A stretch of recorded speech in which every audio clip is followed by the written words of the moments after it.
Hi, this is Vincent, and welcome to Right of Way, a vlog about traffic, transport, and road safety. One of the main modes of transportation in Metro Manila and in other major cities around the country is the bus system. And yet, if you ask any bus commuter, they'll probably tell you that it's not convenient, reliable, and in many times, even safe. Around the world, cities have started to adopt what has become known as a bus rapid transit system. What is this bus rapid transit system, or BRT? And will it work in Metro Manila and other cities around the country? In today's episode, we'll take a look at the BRT and see if it could possibly work here in the Philippines.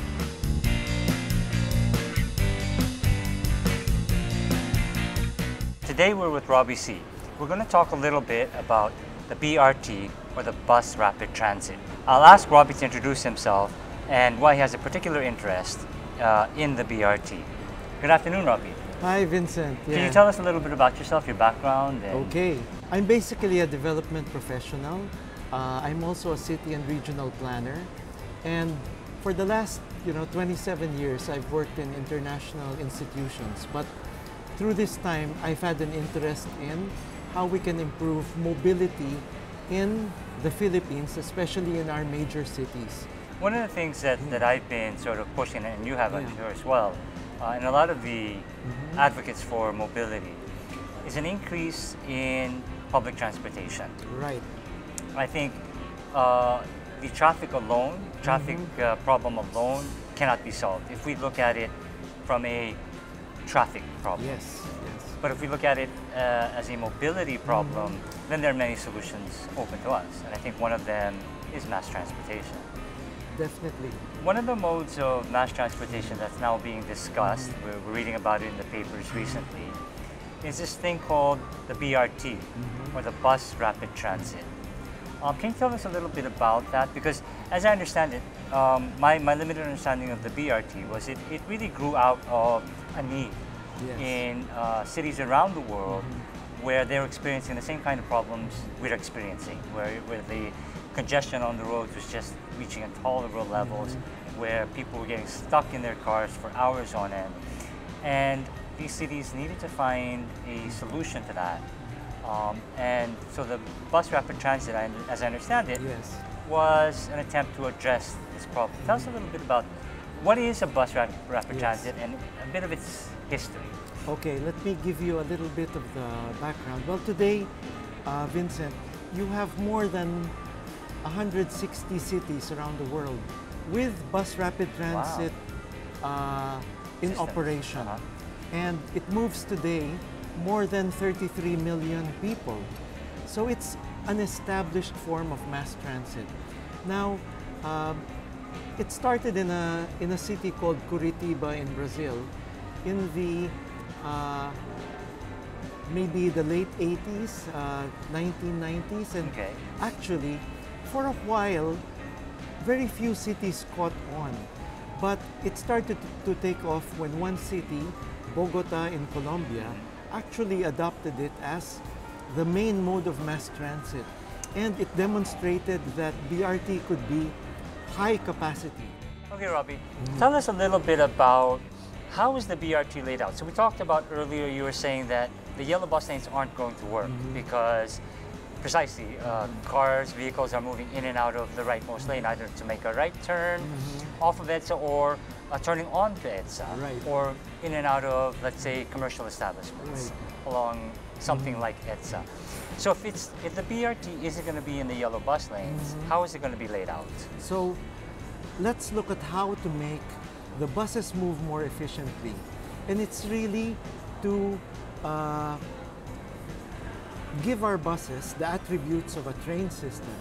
And so what does this mean? It actually means having very fast boarding and alighting so that you have passengers moving in and out of the stations relatively quickly. So how are BRT systems set up? First, they have what's called level boarding. So you have the... Not waterboarding. No, not waterboarding. So you have the passengers standing on a platform That's at the same level as the bus floor, Oh, so really So- like a train. like a train. So actually, you have the feeling of, you know, walking into a train because there's actually no steps. You know, today when you look at an EDSA bus, you have to actually take 4 or 5 steps to get into the bus. And that first step on the bus is kind of high for some Yeah, and it's people. high. So that really prevents a lot of older people or maybe physically Plus the disadvantaged PWD people. access as well. Exactly. They're not able to use our public transport system. With BRT, you could actually even bring a wheelchair onto a BRT bus. So that would be one very good advantage of bringing a BRT in. Another one is like the ticketing system. So again, instead of having like a conductor, you know, that's collecting money and giving you a paper ticket, you actually have also a tap card system where you could actually enter the station, tap your card, and then just walk into the bus and So it's get really off like the a same train. way, just like a train. So you have like a turnstile or something, you tap yes. And then you have a covered station, so you're protected from the weather. So this will make it really a high quality system. in. And then physically, like we said, so the buses can't be on the rightmost lane. That's correct. So where will they be? Well, the buses will actually operate at the median, and this is what makes them more efficient. At the median, you don't have Median any... being Yeah, the leftmost lane. the leftmost lane, the one closest to the center island. Okay. So, for example, if you were on EDSA, it would be the lane right next to the MRT. right? Okay. So that way, the buses would have their own exclusive lane without any cars in the way. Right. And there would be no reason for any cars to want to go into that lane, right? So this is what gives it the faster travel speeds for the buses. And if the stations, then I would assume the stations would be also sort of in the median. That's correct. So there would have to be some infrastructure built, like a elevated pedestrian footbridge, Yes, so that they could cross to the sidewalk side. that's correct. So if you notice, like along EDSA, if we were to put a BRT on EDSA, we could construct the stations right underneath the elevated MRT tracks. And they could also use like elevated crosswalks to access the curbside, or even an underpass. And So is we it- have these options. Is the BRT a single dedicated lane, or is it multiple dedicated lanes? That's a good question, because the most efficient BRT systems, they would have a passing lane at stations. So between stations you have a single lane, but at stations you would have 2 lanes, one for the buses that are loading and unloading, and then an outer lane that would enable buses to pass. So the advantage there is you could have express buses Okay. that actually skip certain stations Right. and go much faster. Okay, and then physically, are these lanes then, are the BRT lanes then physically separated from the main flow of traffic through some sort of wall or? You have actually, different approaches. In some places like Seoul, they just paint the lane, and that is good enough to discipline motorists to keep out of that lane. But of Good luck course, with that. yeah, I think in some other countries they opt for having a small physical barrier, which enables buses to go in and out, but prevents cars from From going entering. in. Yes, and I think in some cities that works very well. So I think the concern of a lot of people, especially those who travel the Metro Manila through private vehicles, their concern would be, teka muna, ang sikip-sikip ng EDSA, kukunin mo pa yung isa at dalawang lanes.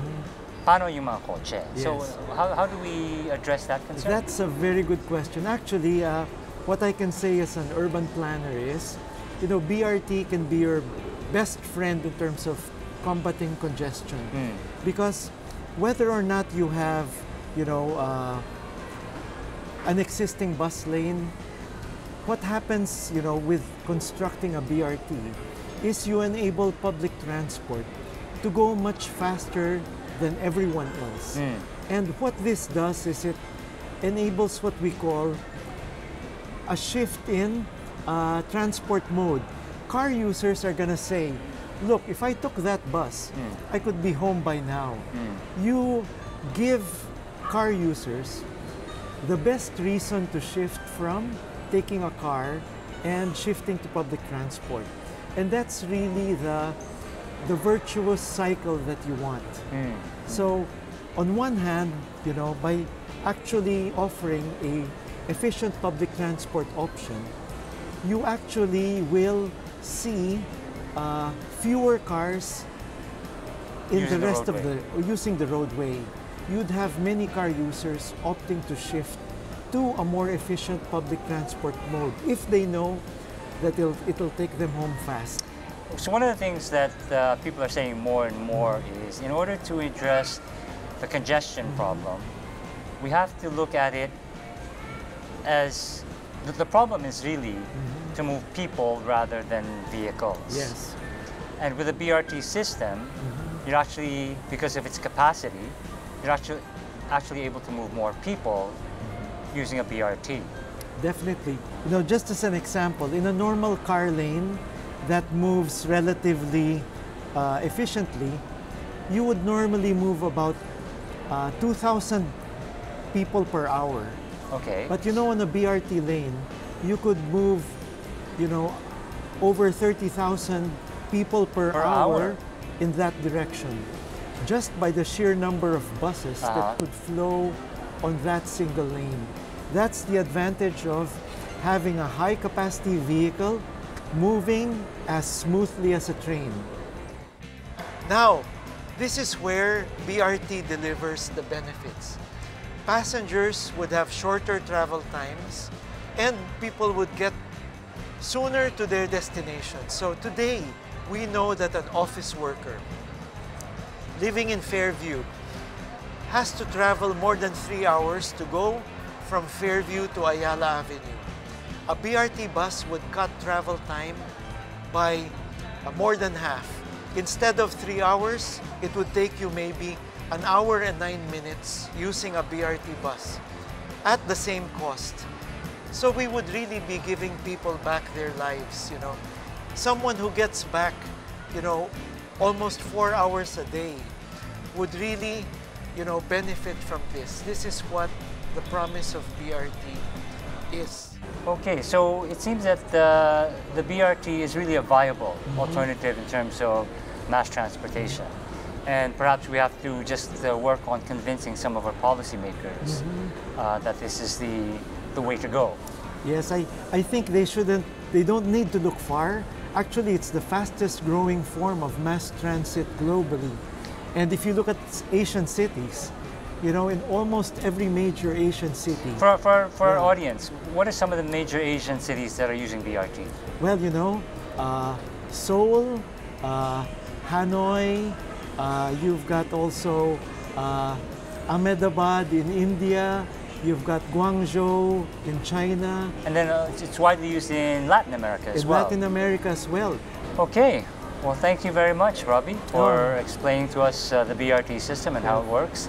Thanks, Vincent. I think hopefully, you know, in a few years' time, we'll be able to see one of these, and hopefully we'll be able to ride them, you know, ourselves as commuters. Exactly. Hope to see that day. Thank you, Robbie. Thank you very much, Vincent.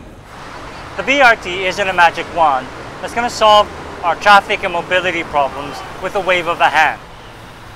However, I believe that it should be an integral part of a comprehensive mass transportation master plan. As we heard earlier, the BRT can deliver passenger capacity equivalent to or greater than that of light rail, and it can do it in a quicker amount of time and in a fraction of the cost. A single lane on EDSA dedicated to the BRT can deliver up to 18 times the number of passengers that a single lane filled with private vehicles can deliver. The arguments are compelling. What we need is for government authorities and policymakers to step out of their air-conditioned cars and understand the plight of the daily commuter who spends hours each day just commuting throughout the city to get to work, to get to school, or just to do their business. The BRT isn't the only solution, but it's definitely a part of the solution. If you have any photos, videos, ideas, or suggestions, you can email them to us at rightofway@rappler.com or send us a message on Twitter, Instagram, or Facebook at rightofwayph. Until then, this is Vincent, and I'm out of here. Stay safe on the road, guys.